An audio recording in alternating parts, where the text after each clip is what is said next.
दोस्तों, राजस्थान में सरकार बने हुए तकरीबन 25 से 26 दिन का वक्त बीत चुका है। हर किसी को लग रहा है कि बगावत की जो चिंगारी 3 दिसंबर को नतीजे आने के बाद जली थी वो बुझ गई है। ये खबर लगातार आपको गोदी मीडिया पहुंचा रही है, लेकिन इन सब के बीच एक बहुत बड़ा बखेड़ा हो गया है।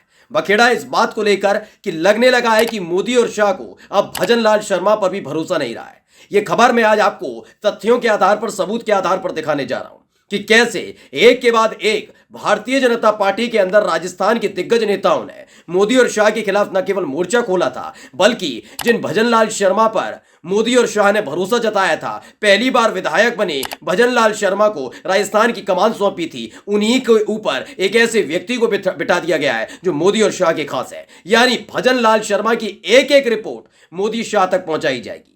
कुल मिलाकर माना जा रहा है कि भजनलाल शर्मा भी मोदी और शाह के अब करीबी नहीं रहे, उन पर भरोसा नहीं रहा है और हो सकता है आने वाले कुछ दिनों के भीतर सत्ता परिवर्तन हो जाए। नमस्कार, मैं हूं प्रज्वल गौतम और आप देख रहे हैं द पॉलिटिक्स मैन। आज अपने इस अड्डे पर मैं आपको एक ऐसी खबर दिखाने जा रहा हूं जो शायद आपको किसी गोदी मीडिया पर देखने को नहीं मिलेगी। यह बात मैं इसलिए कह रहा हूं दोस्तों, क्योंकि फिलहाल सारे के सारे गोदी एंकर अयोध्या में राम मंदिर की प्राण प्रतिष्ठा को लेकर मोदी मोदी करने में जुटे हुए हैं। ये उनका काम है, वो करते रहे। लेकिन राजस्थान के अंदर एक बड़ा विवाद, एक बड़ा बखेड़ा खड़ा हो गया है। वो खबर मैं आपके सामने सबूतों के साथ रखने जा रहा हूं। सभी को पता है कि पर्ची से नाम निकला था भजनलाल शर्मा का। भजनलाल शर्मा मुख्यमंत्री बने, लगा वसुंधरा राजे सिंधिया को साइडलाइन कर दिया। लेकिन इसी बीच वसुंधरा राजे सिंधिया को साइडलाइन करने के लिए जिस नेता को आगे किया गया था, यानी दिया कुमारी को डिप्टी सीएम बनाया गया था, क्योंकि वो एक तो महिला, दूसरे राजघराने से आती हैं। यही दोनों ही खूबियां वसुंधरा राजे सिंधिया में भी थी। लेकिन कैबिनेट विस्तार का जब जिक्र हुआ था और उसके बाद विभाग बंटने की बारी आई थी, तो ये दिया कुमारी ही थी जिन्होंने मोदी और शाह को चुनौती दे डाली थी। उन्होंने कहा था मुझे या तो वित्त विभाग चाहिए या चाहिए गृह विभाग। आखिरकार दिया कुमारी के सामने मोदी और शाह ने हथियार डाले और वित्त मंत्री उनको बना दिया। कई और मंत्रालय भी दिए गए, लेकिन सबसे मजबूत मंत्रालय वित्त विभाग या गृह विभाग किसी भी राज्य में माना जाता है, तो वित्त मंत्रालय दिया कुमारी को दे दिया।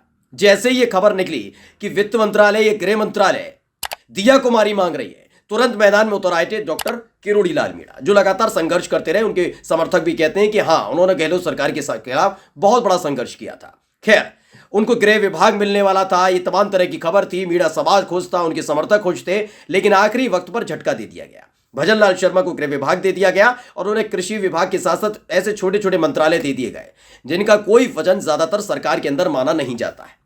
इस पर डॉक्टर किरोड़ी लाल मीणा की एक वीडियो भी सामने आई थी, वो वीडियो भी आपको दिखाऊंगा जब वो चुप्पी मारकर जा रहे थे। लेकिन खबर जो अब सबसे बड़ी है वो समझ लीजिए, ये तीन दिग्गज नेताओं की बगावत को देखते हुए अब खुद मोदी शाह को भजनलाल शर्मा पर भरोसा नहीं रहा है। ये बात मैं क्यों कह रहा है, इस खबर को पढ़ लीजिए।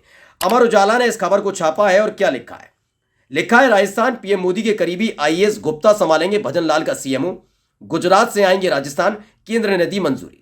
सबसे पहले इस खबर को पढ़ने के बाद आप ये समझ गए होंगे कि लगातार बीजेपी के नेता कह रहे थे कि नए नेताओं पर भरोसा जताने का काम मोदी शाह करते हैं, उन्हें आगे बढ़ाने का काम करते हैं। मैं पहली फुर्सत में पहले भी समझाता रहा हूं और आज भी बता दूं कि पर्ची वाले मुख्यमंत्री के तौर पर है, यानी पहली बार के विधायक, पहली बार सीएम बने, संगठन में बस सक्रिय रहे, ऐसे नेता को पहली बार विधायक बनने पर जिम्मेदारी दे दी गई। यानी कि एक नौसिखिया को राजस्थान की कमान सौंपी गई। ये बात खुद मोदी और शाह जानते थे, क्योंकि उनको पता था कि अगर इधर उधर कैसा भी फैसला लेना होगा तो ये सीधे दिल्ली की तरफ देखेंगे, यानी मोदी और शाह की तरफ देखेंगे।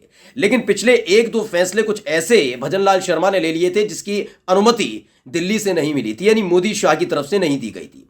अब इसी बात का डर लगातार मोदी शाह को सता रहा था। ऐसे में उन्होंने अपने खासम खास अधिकारी, यानी गुजरात से एक अधिकारी को लाकर, जो मोदी के बेहद करीबी रहे, मोदी के बेहद खासम खास अधिकारी हैं, उनको नियुक्त कर दिया सीएमओ में। सीएमओ होता है चीफ मिनिस्टर का ऑफिस। यानी जहां भजनलाल शर्मा बैठते हैं उनके बिल्कुल बगल वाला कमरा इनका है। भजनलाल शर्मा से कौन मिलने आया, भजनलाल शर्मा ने क्या फैसले लिए, भजनलाल शर्मा से कितनी देर किस नेता ने मुलाकात की, क्या बात की, ये तमाम चीजों की जानकारी अब मोदी शाह तक ये पहुंचाएगी। खबर क्या है आगे पढ़िए। अमर उजाला में भी लिखी हुई है कि दिल्ली के बाद अब राजस्थान में ब्यूरोक्रेसी के लिए एक और बड़े अफसर को गुजरात से बुलाया जा रहा है। गुजरात में वित्त विभाग की जिम्मेदारी संभाल रहे एसीएस जेपी गुप्ता राजस्थान में मुख्यमंत्री भजनलाल शर्मा का सीएमओ संभालेंगे। उन्हें 15 जनवरी को गुजरात से राजस्थान में प्रतिनियुक्ति के लिए रिलीव कर दिया जाएगा। यानी 2014 में जब प्रधानमंत्री बने थे नरेंद्र मोदी, उन्हें देश के किसी भी काबिल अफसर पर भरोसा नहीं था। उनको भरोसा था अपने भरोसेमंद अधिकारियों पर, जिन्हें गुजरात से वो लेकर दिल्ली में शिफ्ट हो गए थे। यानी उन्हीं अधिकारियों के इर्द गिर्द रहते थे, उन्हीं के बीच में रहा करते थे। जो काम वो गुजरात के अंदर करते रहे वही काम दिल्ली में बैठकर करते रहे, इसलिए उन्होंने सिर्फ अपने मनपसंद अधिकारियों को गुजरात से दिल्ली बुला लिया था। यही काम किया गया है। दरअसल ये पहली दफा नहीं है दोस्तों जब इस तरह से किया गया है, इससे पहले भी कई बार किया चुका है। मैं उत्तर प्रदेश का आपको उदाहरण देता हूं। उत्तर प्रदेश के अंदर आपको मालूम है कि 2017 में योगी आदित्यनाथ की सरकार, बीजेपी की सरकार बनी, पूर्ण बहुमत हासिल किया, सांसद थे योगी आदित्यनाथ, जनता सड़कों पर उतरी।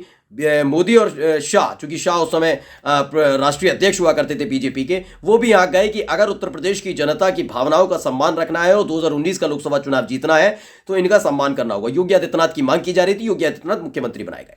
ये दरअसल ऐसे नेताओं को मुख्यमंत्री बनाने से बचते नजर आते हैं जो खुद फैसले ले सके। इनमें से एक नाम योगी आदित्यनाथ का भी था। यही वजह थी जो वसुंधरा राजे सिंधिया को मुख्यमंत्री नहीं बनाया। इतनी भसड़, इतना बवाल, इतना बखेड़ा होने के बाद वसुंधरा राजे सिंधिया को मुख्यमंत्री बनाया जा सकता था, लेकिन नहीं बनाया, क्योंकि वसुंधरा राजे सिंधिया अपने हिसाब से फैसले लेने के लिए जाने जाती हैं। वसुंधरा राजे सिंधिया तब से मुख्यमंत्री नहीं राजस्थान की है, राजस्थान की राजनीति में तब से सक्रिय जब से गुजरात में मोदी रहे, तो टक्कर के नेता हैं। ऐसे में योगी आदित्यनाथ के साथ भी वही खतरा था, वो मोदी शाह की सीधे बात मानने के लिए तैयार नहीं थे। जब शुरुआत में सरकार बनी तो शुरुआत में तो योगी आदित्यनाथ ने एहसान तले दबे रहे और कुछ फैसले मोदी शाह के कहने पर लिए, लेकिन धीरे धीरे वो स्वतंत्र होने लगे, आजाद होने लगे और कई फैसले उन्होंने अपनी मनमर्जी से लेने शुरू किए।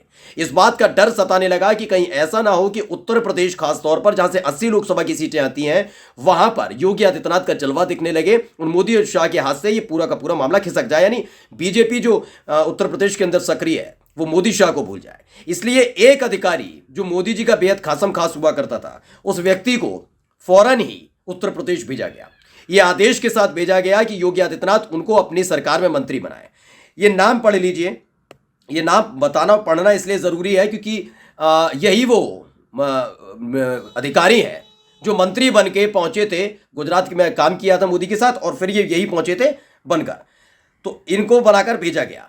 दरअसल लिखा हुआ है, पढ़िए ABP news, UP cabinet expansion, PM Modi के करीबी एके शर्मा को नहीं मिली यूपी कैबिनेट में जगह, इसी साल बीजेपी में शामिल। ये खबर है 26 सितंबर 2021 की। ये पहुंचे थे इसी उम्मीद के साथ और बकायदा पर्ची लेकर भेजी गई थी, लेकिन योगी आदित्यनाथ ने मिलने से मना कर दिया। बहुत भसड़ रही थी, पता कर लीजिए, गूगल करके देख लीजिए, आपको पता लग जाएगा एके शर्मा को बनाने के लिए कितना दबाव योगी आदित्यनाथ पर डाला गया था। लेकिन योगी आदित्यनाथ ने सीधे चुनौती मोदी शाह को दे दी थी, मैं किसी कीमत पर नहीं बनाऊंगा, किसी कीमत पर नहीं बनाऊंगा। कई महीने तो उनसे मिले भी नहीं थे। आखिरकार लंबा समय खिंचता गया। आप सोचिए 26 सितंबर 2021 की खबर है ये, और उसके बाद 25 मार्च 2022 को एक और एक्सपेंशन हुआ, यानी पहले भी हो चुका था तकरीबन 6-7 महीने पहले, तब इनको नहीं लिया गया। साफ तौर पर बता दिया योगी आदित्यनाथ हम नहीं रखेंगे। जानिए कौन है एके शर्मा, जो कि योगी सरकार में कैबिनेट मंत्री, पीएम मोदी के साथ भी कर चुके काम, यानी तकरीबन मोदी और शाह को घुटने पर लाने के बाद योगी आदित्यनाथ ने एके शर्मा को मंत्री बनाया, ऊर्जा मंत्री है। ये काम अलग अलग जगह किया जाता रहा है। अब आप कहेंगे वहां भजनलाल शर्मा तो उनके खास है।